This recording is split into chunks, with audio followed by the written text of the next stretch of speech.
This is Chris Kill with the fourth presentation in our Peak Trainer 1 series, the joint-by-joint approach to training. All right, the joint-by-joint approach to training was an article originally written by strength coach Mike Boyle in reference to the idea that the body is essentially a stack of joints. Certain joints require mobility, which means they move and they're able to hinge and flex and they require more movement, while some joints require stability, which means that they resist movement. Their job is to act as stable anchors in which not to move. This approach has so changed and influenced the way that I train and everything that I do that I think that it's that important to devote an entire presentation to this idea. As far as the movement screen goes, this is also going to give us a way to understand, what we can do with what we actually found through our assessment and drive a critical program design. Now, what we hope to get out of this presentation is to shift your thinking away from the idea of training muscles. The joint-by-joint approach to training shows us how we drive mobility to certain joints, stability to other joints, and how that is going to influence overall training. That's going to also to help us to understand which populations are going to need this in certain areas and why. One of the things that we talked about with our assessment is that certain lifestyle choices are going to predispose people to have hyperflexible backs, for example, where they're leaning forward all day, therefore they're mobilizing their back while their hips get stiff. All right, and that's opposite. The lower back is one of the areas that requires more stability, whereas the hips require more mobility. So when I lose mobility in my hips, I get movement from my back, and that explains how we start to strain these areas. We also want to identify how our assessments sort of play into these things and how we can start to recognize what to do. Now, first and foremost, I want you to think about the clients that you train today. All right, and really the progression of what they look like. Because for us, we train everybody from the age of 9 all the way up to 90. And this it's interesting because we see everyone along this continuum. All right, so we have this first individual who is standing upright. This is probably someone that just got out of college, so he has a nice upright posture. He's pretty active, probably, if he hasn't, gained that freshman 50 or whatever you get throughout college. And he's somebody that life has not touched quite yet. But then we also get these people that are sitting at a desk for 5 years, or the same person, gets a desk job. Perhaps he's an accountant or a lawyer or something like that. And over time, we're always fighting gravity. So over time, we start to see this kyphosis where his upper back begins to round, his shoulders begin to get pushed forward. And then as we progress into old age, gravity is literally pulling us into the ground. So we are what we become. Our daily habits are going to influence how we look, how we feel throughout our lives.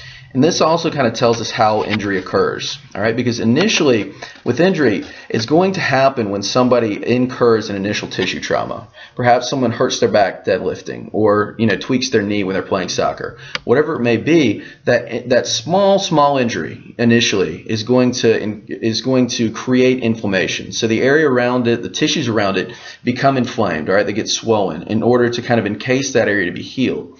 As a result, muscle spasms are going to start to occur, meaning the muscles around it seize up and they're spasming just as a response to a physical threat.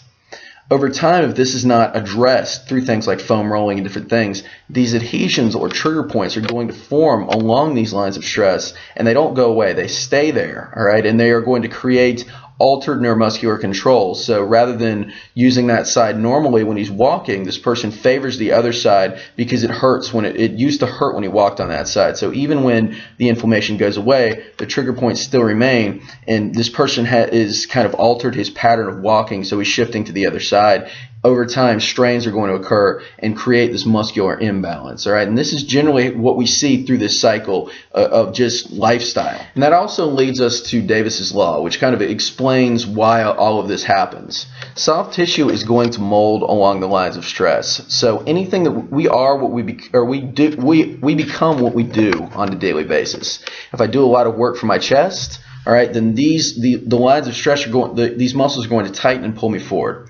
If I'm standing in prolonged positions with my knees hyperextended, all right, then I'm going to develop stiffness of my posterior chain, of my hamstrings, my calves, and again, I'm going to start to incur stress in these particular areas.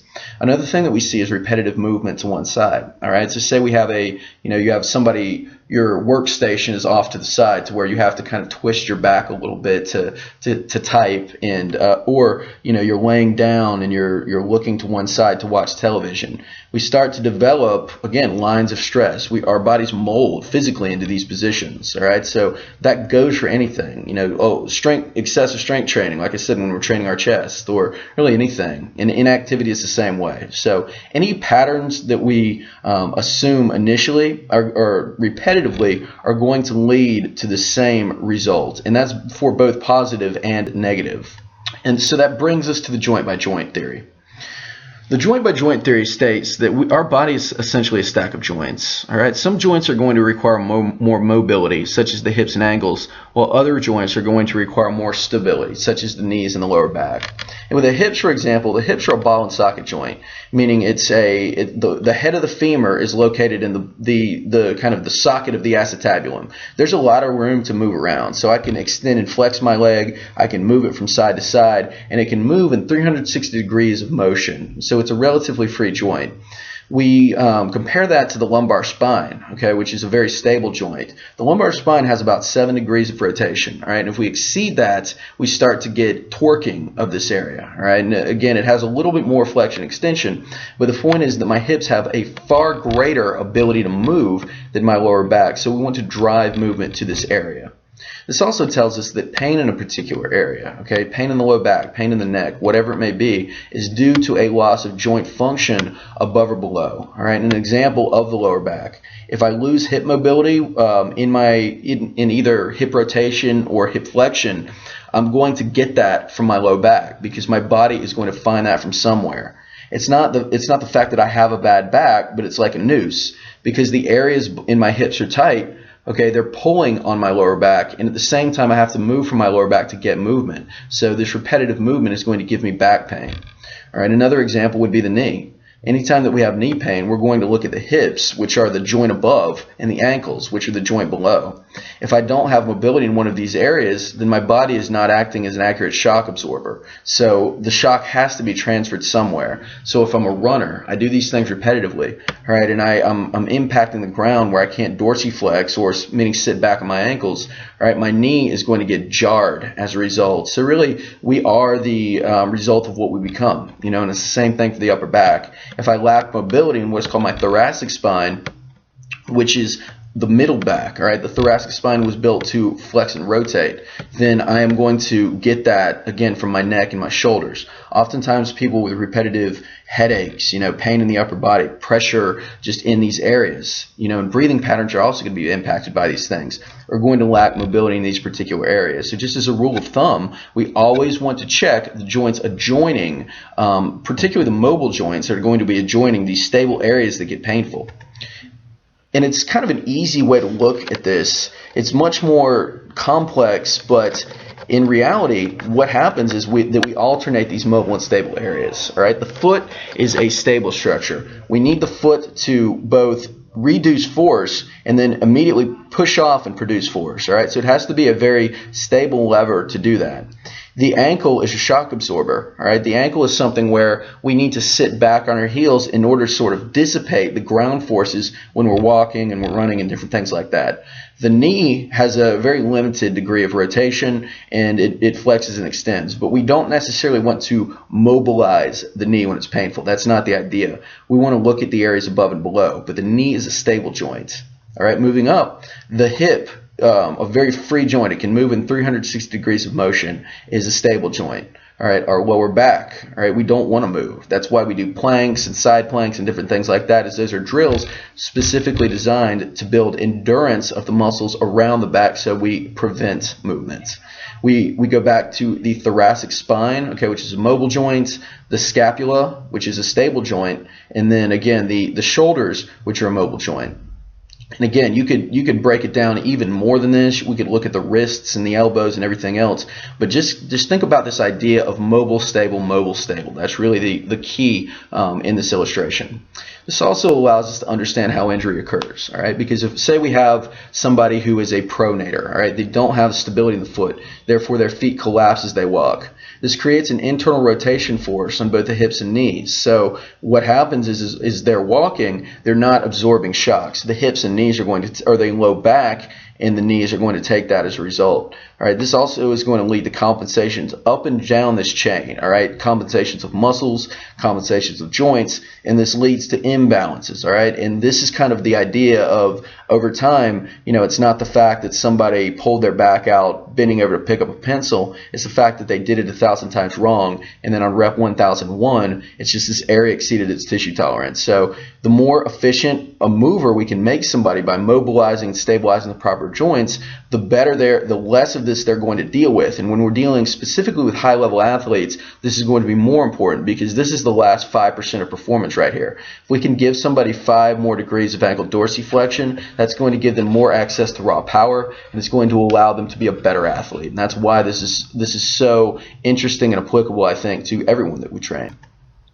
This also leads us to an example, okay? And for me, I tore my ACL, all right? And this is something that it was a non-contact injury. And I think that non-contact injuries, as we talked about in our last slide, account for the most missed days or missed time in sport. For females especially who have this increased what we call Q angle of the hips, all right, where their hips kind of bow in, we get this internal rotation force of the hips anyway. So if someone's foot pronates, it's going to create a pull on both the knee and the hip to internally rotate. So when we do go to cut or we do go to change direction, we are not as good at dissipating force. The foot impacts the ground, but it can't grip the ground like it needs to as a stable lever. So therefore my knee torques inward because I don't have that support. And as a result, if I do that enough times or I'm running fast enough, we're going to get a potential injury there. All right? And this explains again how this occurs and why we need to address these areas as part of our training program. So compensation consequences. Compensations occur as a result of poor posture or repetitive stress in certain areas. These are going to lead to micro traumas that build over time. And what I want everyone to realize is that trauma is cumulative. It's not like you go out, you play a game, you build some of these micro traumas and you rest for a little while and they go away. You can rest after an injury, you can take some time off, but that is not going to address the problem unless you're actively working to reduce this, unless you're doing massage, unless you're doing mobility techniques and things to train this movement and to train these areas. If we don't address these things, trigger points and adhesions are going to form in these areas, and they're not just going to go away. So this tells us why somebody can lay off bench pressing for a couple weeks, their shoulders feel better, but then they come back to it and they get the exact same result. So we have to address these areas, and the whole point of this presentation is to understand how. So the life cycle of an injury. Number 1, Jill tweaks her hips while working out. She's now going to favor one side as a result of avoiding pain in that area. She's going to continue to favor that area after the pain subsides. She's doing really nothing to start to introduce or reintegrate this area, so therefore she's just going to continue with that same pattern. As a result, over time, she's going to rely on the overworked hip. She's going to shift her weight onto one side, and that's for everything, including exercise, running, sitting, so that one area, the uninjured side, ironically, is going to take a beating. She's going to start to develop strains and overuse in that side, and we're going to get additional compensations. All right. So the question then would be, what do we do about that? The first step is going to be myofascial release. All right. Myofascial release is simply a massage. The first thing for somebody that is really injured or has major issues is that we want to send them to a massage therapist or a chiropractor or a physical therapist and have that stuff cleared. These people, that would be as a result of manual therapy or hands-on massage. But the other part of it is self-massage, right, or myofascial release. Foam rolling is something that has been taken from physical therapy in the last 15 years, and it's basically the same thing, all right? It's telling the tissue to release tension, all right, and it's also getting into and eliminating these trigger points. So what we want to do with this is once we tell the muscles to relax a little bit, the joint that is surrounding those muscles is going, or the joint which is surrounded by those muscles is going to have an improved range of motion, and it's going to release some stress on that joint. So it's going to allow this person to experience almost immediate reduction in symptoms. And what it's also going to do is to help to reduce muscular soreness.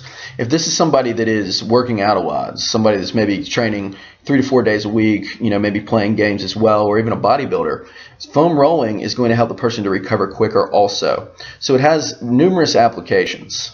So some tools of the trade, some things that we use to get at these trigger points and foam roll the body. And before we get into that, what I really want to emphasize is that not all foam rolling is the same. We'll have foam rolling work for addressing specific imbalances and trigger points, and this is where we want to go after one muscle in particular and really get into that area. If we're going to do that, then we're going to use something that is more targeted, something that is more dense. Which is like a lacrosse ball, a PVC pipe, or this thing we call a peanut.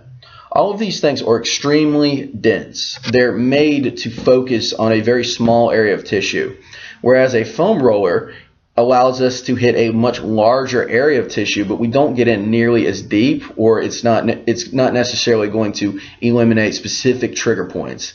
The purpose of foam rolling, in my opinion more so, is to release resting tension from the tissue.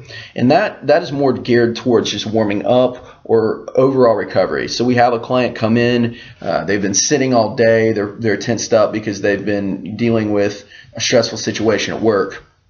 A good full body foam roll, which is a routine that we give all of our clients, is just going to help them to relax and just tell their muscles to turn off a little bit and just to relax.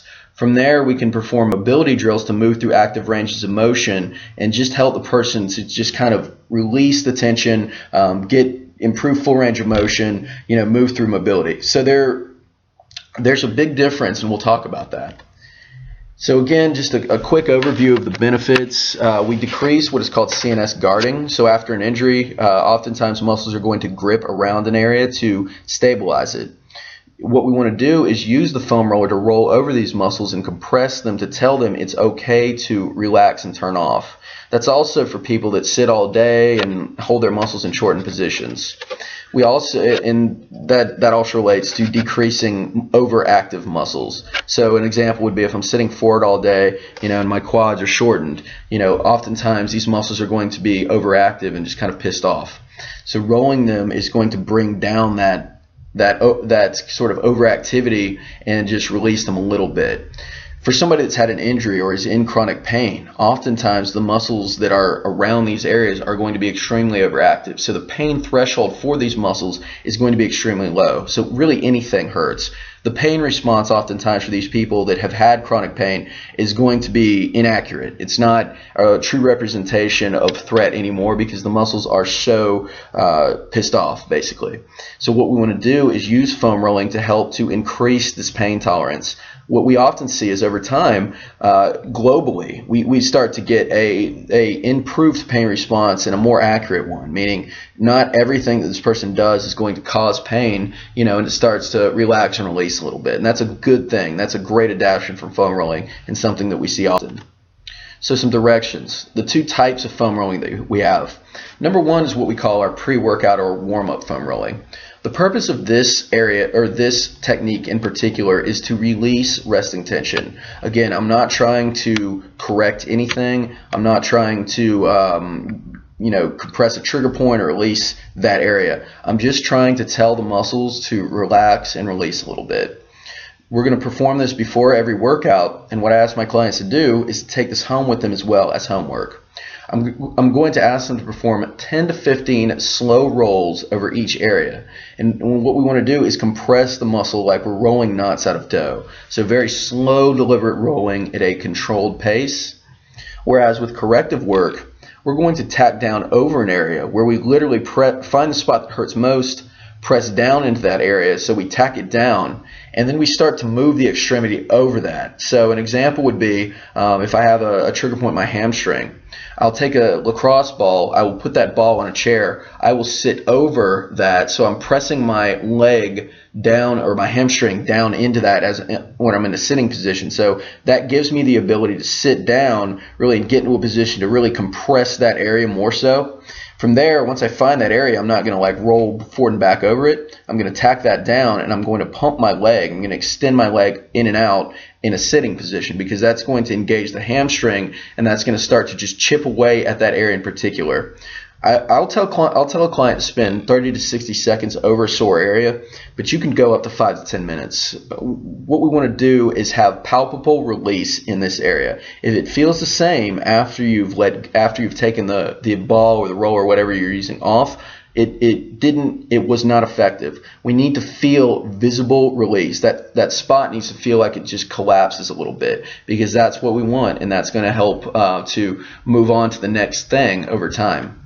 So the progression for us is going to be from a foam roller from less dense structures like the white roller to more dense structures such as the black roller. We have our trigger point roller here, our TP therapy roller, which is it has some ridges and some grooves to help to really get into some areas. Finally, to something like a lacrosse ball. What I will tell you is that if you give your clients rolling with a lacrosse ball in any area on day one, if it's somebody that is extremely deconditioned, they've never done this before, they have no frame of reference to what this feels like. They are going to absolutely hate it. They're going to feel like you're stabbing them, and they're not going to want to come back. That's the reality. So we try to start people out a little bit easier with the white roller. You'll find the white roller oftentimes in local stores, and it's often available or rollers of this density in your local sporting goods store. All right, and this thing feels almost like a pool inner tube. It's a little bit thicker than that, but it's very soft and kind of squishy, and it's going to feel kind of like a light massage. And initially, we'll just have the person foam roll over these areas with that, because it's still going to feel strange to them, but it's not going to feel like they're being just beaten. From there, we're going to move to the more dense black roller. And this is one that I ask all of my clients to purchase for home, because this thing is much more durable. The white rollers are going to wear out in 3 to 6 months if you use them often. The black rollers will endure for years. The next sort of mini progression for me would be to this TP roller. I use this myself. I use this with a lot of our clients, and I like it a lot. It's just a little different. It's about the same density as the black roller, but it's just a little different, and it gives us a little bit more variety with the ridges and grooves. And finally, we move to lacrosse ball and these different implements that are going to be harder. So an idea of a sample foam rolling program. We have the IT bands, the quads, the hamstrings, the calves, and the butt. Roll over these areas 10 to 15 times as a warm-up. And this is just a sample. These are areas that we've found to be particularly affected by daily life. I could have a client do this without ever assessing them, and 90% of people would benefit from that. I don't really have to assess anything, because the clients will find the areas themselves. If they notice, for example, that their left quad is much more painful than their right quad, then that's what they do at home. All right, and over time, because we teach these things to them first, they'll have reference as far as if I say, okay, now I want you to roll your calves at home with a roller, they'll know exactly what to do. So we're always going to teach them a general routine before we get specific. We also have rolling with a lacrosse ball, which we would ask them to do oftentimes post-workout. This is going to take time, and for our clients that have these issues that we know are not going to do this at home, I'm going to ask them to work on problem areas after their session. So we're talking areas like the butt, the calf. Generally, these are going to be smaller muscles that we need these more focused implements to really address. So step 2, once we foam rolled, our next step always is going to be what is called active mobility. This begins with the idea of mobility versus flexibility. Flexibility is going to be your total range of motion. How much I can move my hamstring through a certain range of motion is my total flexibility. Mobility is the ability to move through that range of motion. We talk about joint mobility. And what that means is that I could move my hamstring up and down with no resistance, and that's my mobility. That's my moving throughout the range of motion. But sometimes when I raise one leg, it just feels stiff. All right, when I bend down and I touch my toes, I can do it, but it's extremely stiff. Okay, and that tells us where, as opposed to doing it without any stiffness, no resistance at all. All right, that is mobility. All right, that's just my ability. It's the quality of my movement through that range of motion. All right, and that leads us to active stretching, all right, which is movement through that range of motion. If I'm trying to improve joint mobility, meaning just the way that the joints are going to move, let's take off the table for a second improving total flexibility, improving the range of motion of the joint.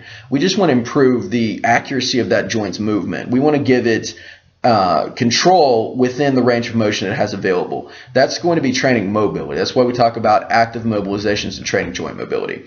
Chances are with this stuff that we're doing here, you're not going to necessarily improve total range of motion hugely, but you are going to greatly impact their ability to move through what they have what they're given availability to. And that's the biggest thing, is we use what we have.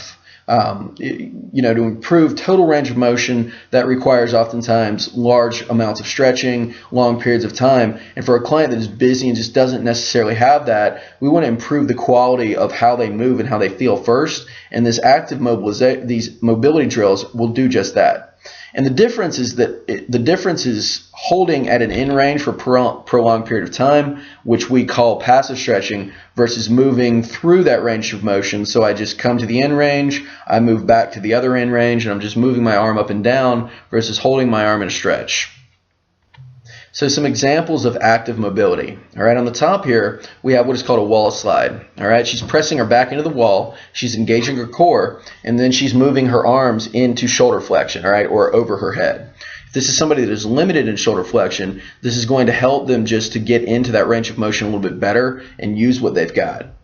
The inchworm is one that we use to increase ankle dorsiflexion as well as a hamstring mobilization. As you can see, the individual crawls up into sort of a piked position and then walks back out on her hands. That's also a position in yoga, which is oftentimes called downward dog. And with many yoga poses, it's the same thing. They're also active mobilizations, and it's just moving through ranges of motion.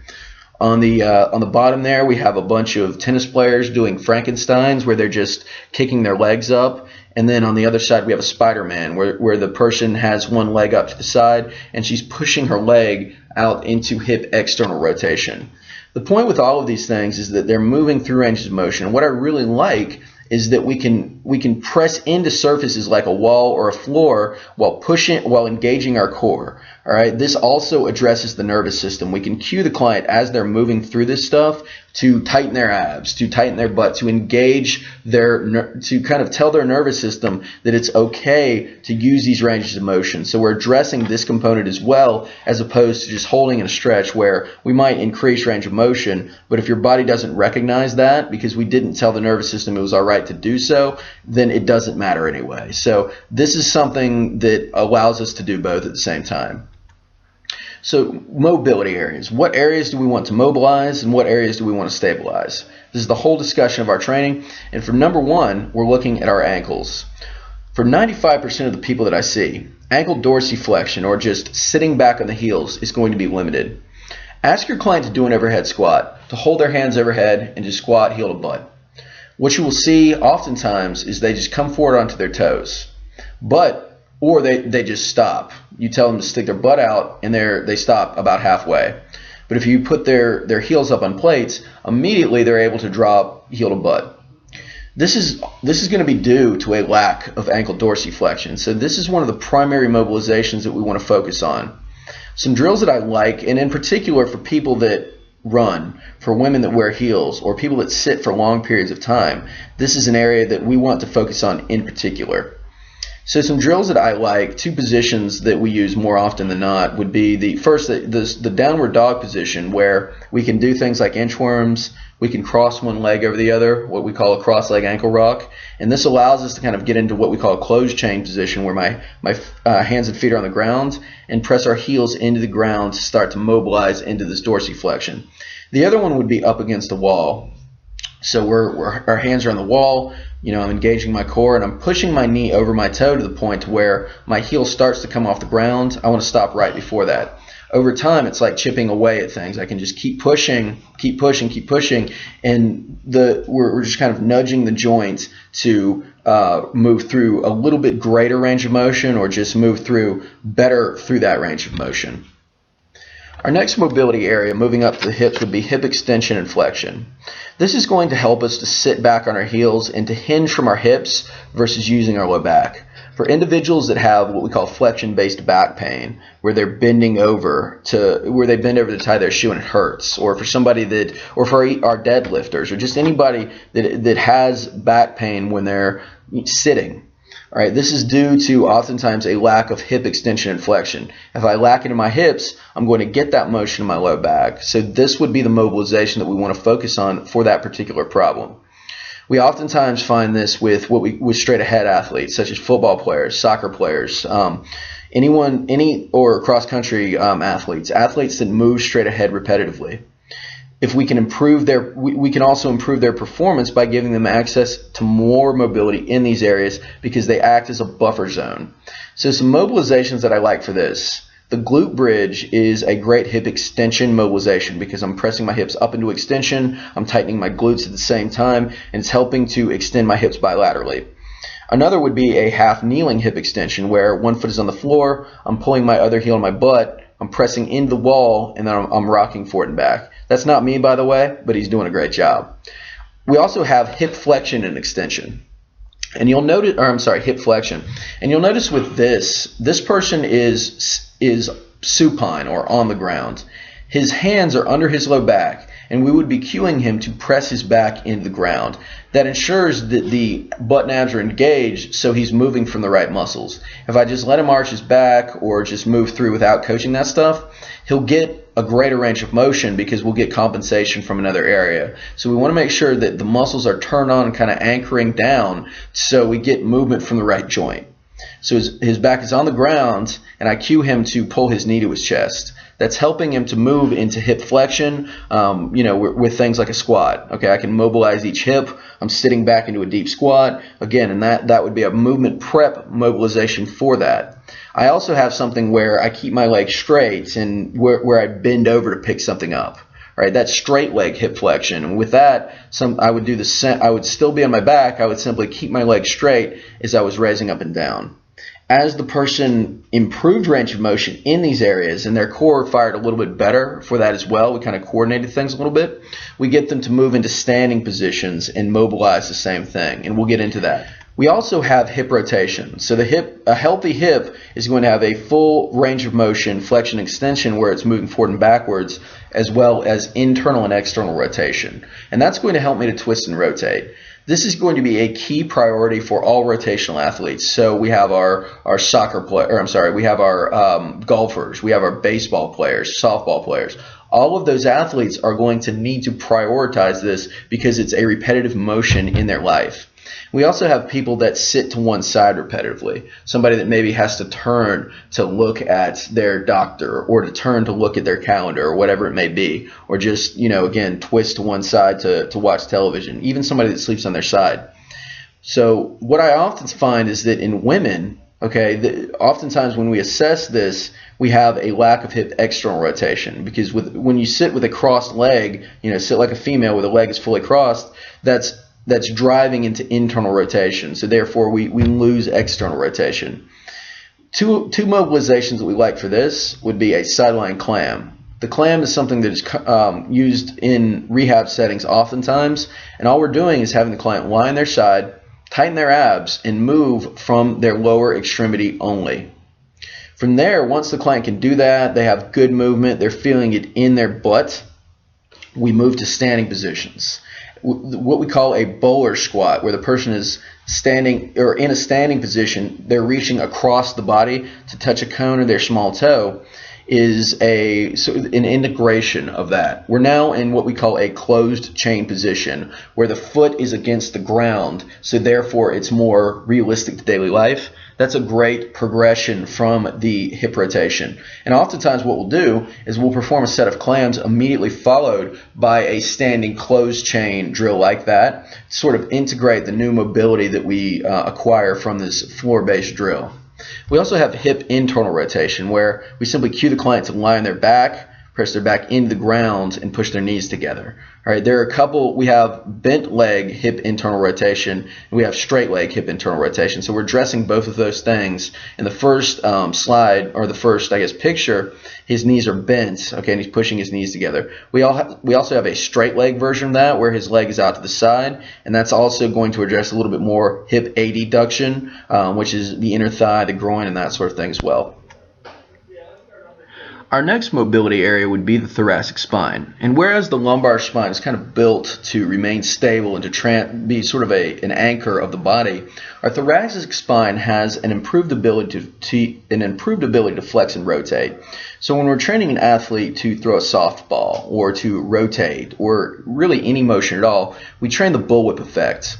We want to start the movement with their hips, and like a bullwhip, it starts a little bit slow. The force is transferred through a stable core or the low back and the abs to a rotational thoracic spine, where we want to get motion from the thoracic spine to eventually transfer to the shoulders and out through the hands. So we have mobility in the areas that are supposed to be mobile and sort of transfer the force for that whip, or generate the force for that whip, which would be the hips, the thoracic spine, the shoulders. And we have the transmitters of force, which would be the low back or the abs, the scapulothoracic joint, in our different stability areas. With these things working together, we eliminate what are called energy leaks, okay, where we lack mobility in one area or we lack stability in a certain area, so we lose power, so that whip isn't able to transfer as much force. That's the goal ultimately of all of this for our athletes. All right, and with thoracic rotation especially, oftentimes we see in taller athletes, individuals that have a larger amount of room that are required to look down at people all day, or individuals that sit forward all day at a computer, we get this kyphosis of the thoracic spine, where we see sort of a hunchback posture. All right, that's often going to lead to a neck or shoulder pain. So what we want to do is bring the thoracic spine back into extension through drills like the wall slide, where I'm pressing my back into a wall and I'm moving my shoulders up and down. All right, that's forcing that's forcing my back to flatten against the wall or to extend. All right, and to sort of undo this desk posture. Another one that we like a lot is the foam roller extension, where we have somebody on the floor and they're extending their back up and over the roller. I can push my hips up into the air and do the same thing to really bring that drill up and start to progress. The other thing that we want to do is drive rotation from the thoracic spine. And you'll notice in the first picture, the client is in a prone posture, meaning they're on all fours. He's rotating from the upper back, but he's able to press his hands into the ground to engage a stable core. We want to prevent motion at the lumbar spine, and we want to cue him to rotate from the thoracic spine. In that position, he's a little bit more supported, so when we move to this standing position where his lower back has a bit more freedom to move, all right, we can ensure that he knows what to do. He can properly cue his core, and he's able to move through that. Ultimately, this is going to provide a stronger shelf for an athlete to move and rotate. The thoracic spine is kind of the shelf from which the shoulders move. So if somebody lacks shoulder mobility, they can't move from their shoulders, there's stiffness there, we always want to look at the thoracic spine first. So once we've addressed these areas, these mobility areas, the next thing that we want to address is stability. And our first area is going to be at the knee. Oftentimes what we see when a client is squatting is an excessive forward translation of the knee, or an internal rotation of the knee, all right, what we call a valgus, where the client squats down and the knee internally rotates and just kind of goes in. It looks like the knee is bowing in, or the heel comes off the ground because the knee is pushing out over the toe. What we want to do is to take pressure off of the knee by teaching this client to use the muscles around it to keep the kneecap centered and the heel behind the toe. Somebody that lacks stability in these areas is going to be put, and an example would be a client that's squatting up and down, maybe comes off their heels a bit, their knees drive way far forward as they get towards the bottom. That's going to increase what we call shearing forces, or just the force of gravity and weights and everything else on the knees in particular. So we want to provide stability for these areas to kind of use our muscles to buffer this stress. The first thing that we're going to teach our athletes or our clients to do is maintain what's called a vertical shin. Okay, and a vertical shin is simply keeping the knee from coming forward. I'm asking the client to keep the kneecap stable. All right, I want them to drop straight up and down while keeping the heel behind the toe. All right, the knee shouldn't move at all. It should simply be up and down. The kneecap shouldn't be moving forward whatsoever. The client should just be able to flex their body up and down as if they're tethered into the ceiling. And a drill that we like to address this would be the split squat. Client is simply moving up and down, the kneecap stays centered, there's no movement whatsoever, and that is training this idea of a vertical shin. What we can also do for somebody that just doesn't understand that or has excessive forward translation of the knee, and you'll see that with many of our assessments in our movement screen, then I like to put them against a wall. I will have them facing a wall, I'll have their foot on the wall, and their kneecap will be literally 2 to 3 inches from the wall. Their goal is to stay behind that wall. If they tap that wall, they know that they've gone too far forward. So it's a way to coach them to keep that kneecap back and to maintain what we call that vertical shin. We also like to do a single leg stance where the client is simply standing on one leg, they're gripping the ground with their foot, and we're just establishing that active control. So I'm using the active muscles around the kneecap. I'm gripping the ground with my feet. I'm tightening the butt cheek of the stance leg there to anchor that kneecap into position. Once the client can hold on a single leg for 30 seconds, we'll start to incorporate movement where I reach forward, I can push my body to the side. The goal would be to stay on that one leg and maintain a vertical shin with those muscles engaged. We also have a collapsing into knee valgus where the client squats down and their knees collapse in. All right, this is a mechanism of injury for ACL tears and knee injuries in sport. So what we want to do, and we're oftentimes going to see this in our female clients, so what we want to do is to coach the muscles of the outer hip to turn on, okay, and to activate. Oftentimes, obviously, we want to strengthen them through things like clams and mini band walks, like you can see there on the right with this the guy in the black. But we also want to tell those muscles to simply activate and fire at the right times. A drill that we like a lot and that is used commonly in performance settings is going to be what is called reactive neuromuscular training. What that in English, all that means is that we're trying to tell the muscles that stabilize the knee to do their job. So we exaggerate the compensation.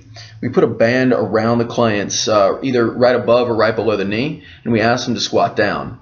What's happening is we're exaggerating the compensation. So a defense mechanism of the body kicks in, and those muscles finally say, okay, hey, wait, I've got to actually turn on and activate in order to keep this person from buckling in.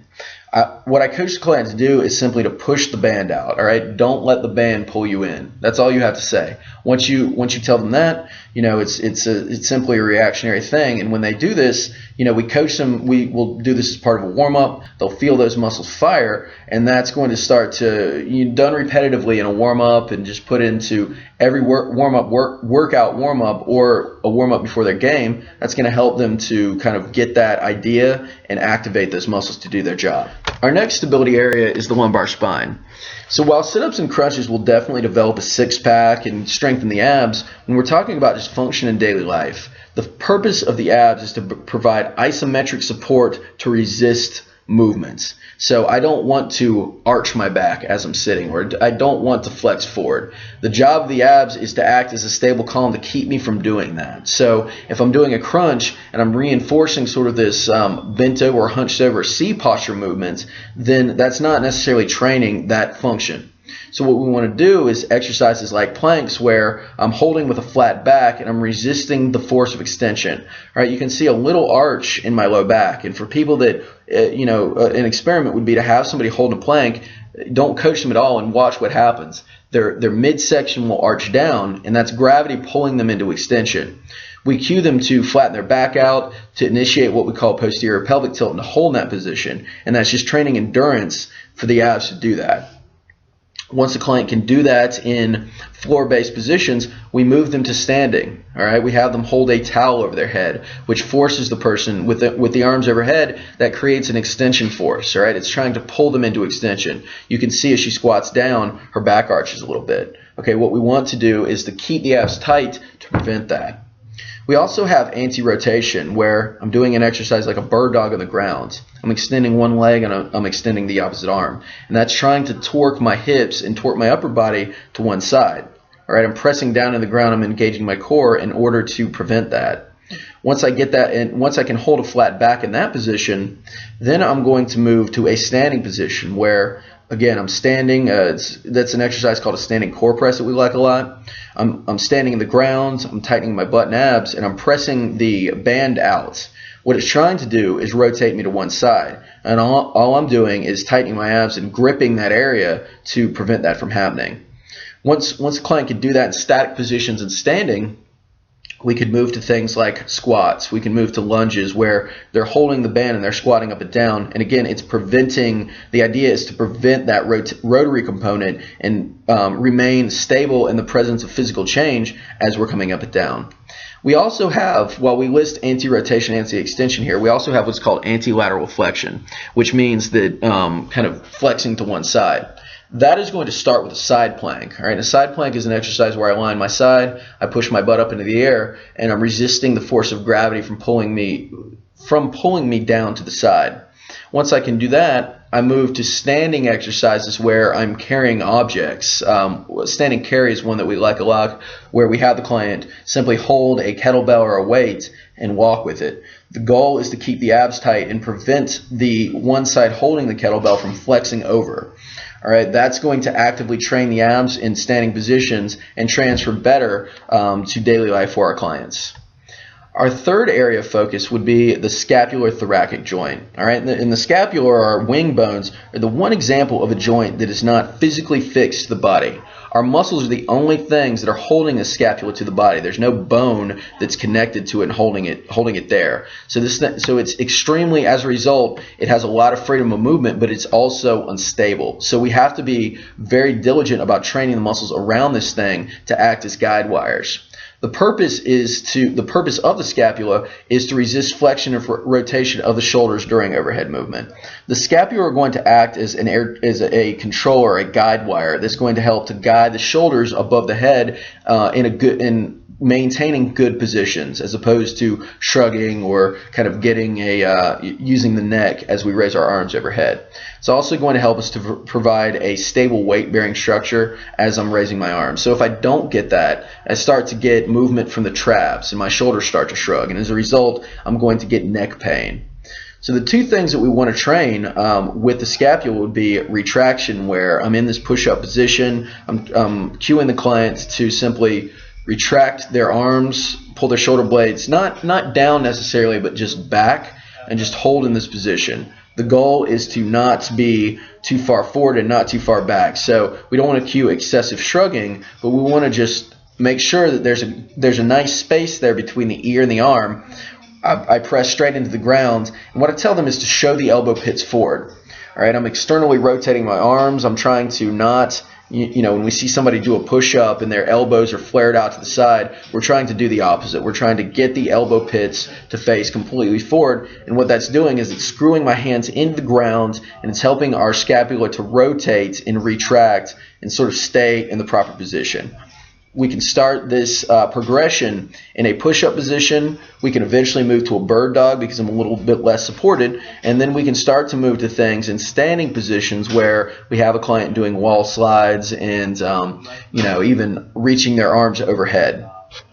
Upward rotation would be the other one that we want to train, and we use wall slides and things of that nature to train our shoulder blades to move up and out as we come up and down and back as we come down.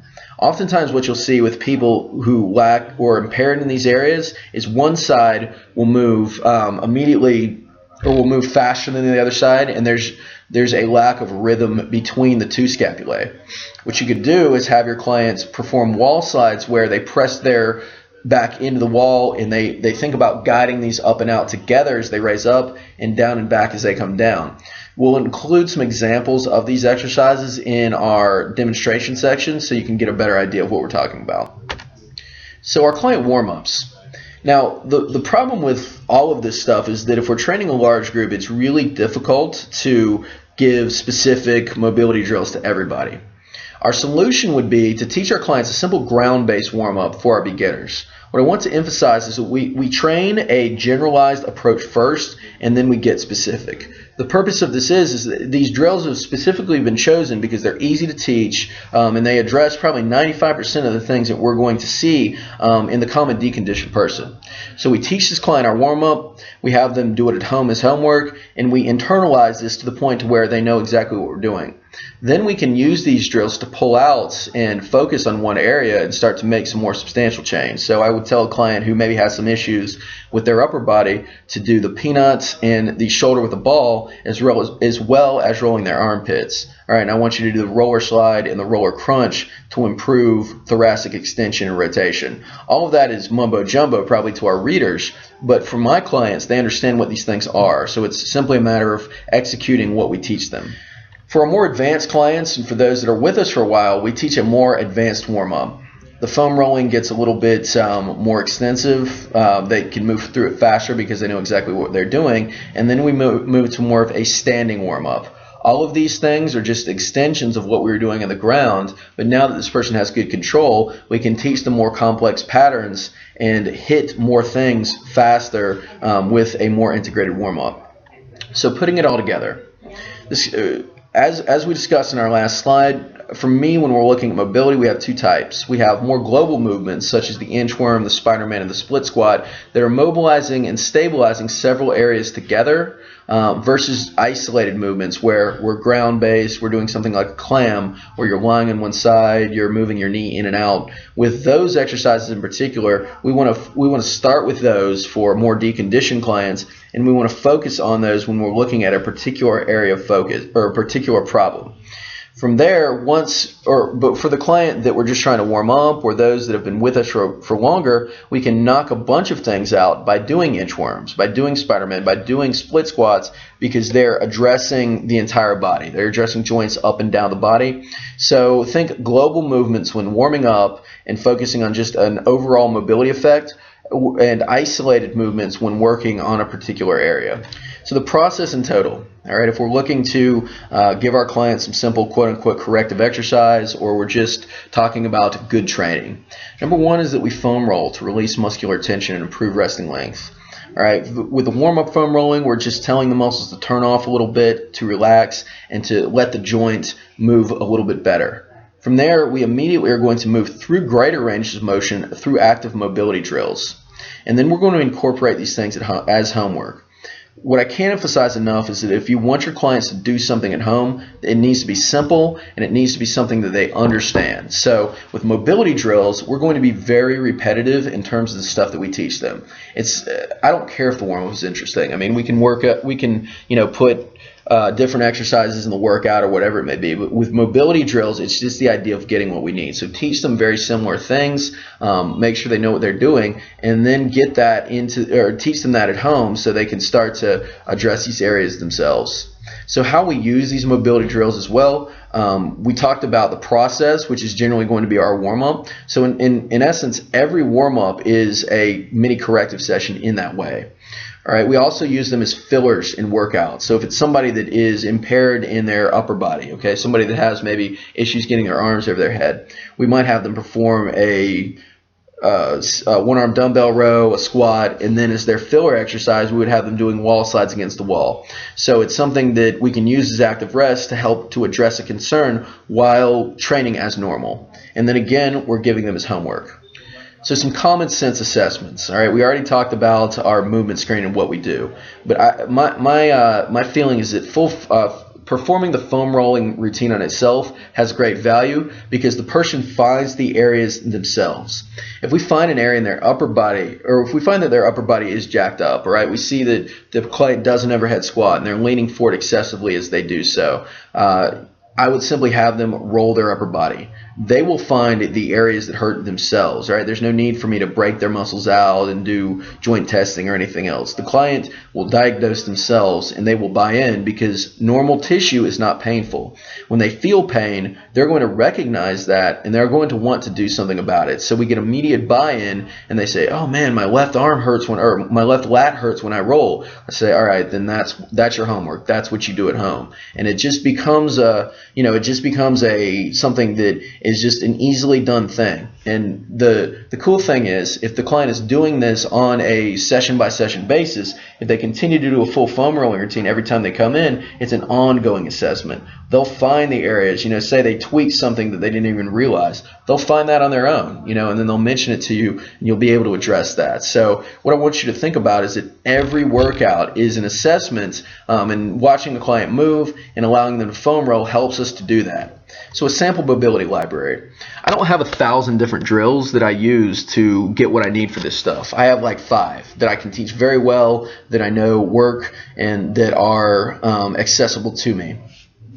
So I built my library in this way. This is just a sample, but I've created these basic categories, and then when I find a client is deficient in a certain area, I'll just give something as homework, or I will teach them the routines as we talked about. So my assignment for you for this week, number 1 is that I want you to assess a partner with a movement screen. All right, you should be fairly proficient in that by now, but now the next challenge is to determine the appropriate foam rolling and mobility drills for this person. Perhaps you just teach them a standard warm-up, okay, and you knock everything out at the same time. Maybe it's somebody who has everything wrong, all right? So in that case, start with a more generalized approach and then get more specific after that.